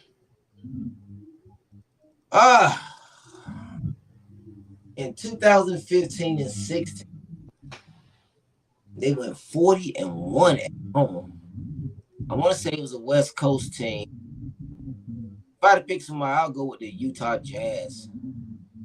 No. Me, baby. Me. I never thought of them. All right, Rock, for bragging rights now. Come on. What NBA player's father was murdered in Lumberton, North Carolina in July 1993 after stopping to sleep in his car?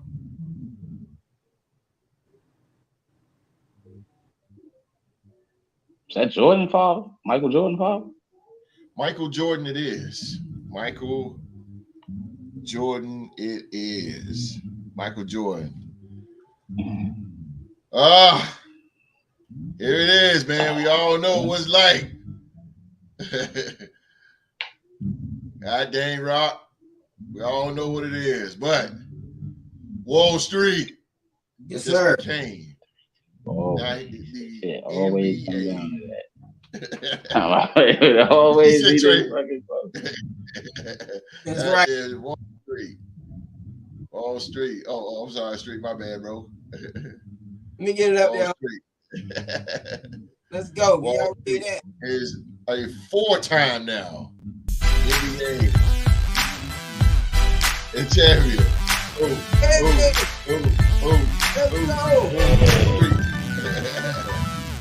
Knockout. Wall Street, man, is a 4-time NBA trivia I love it here, man.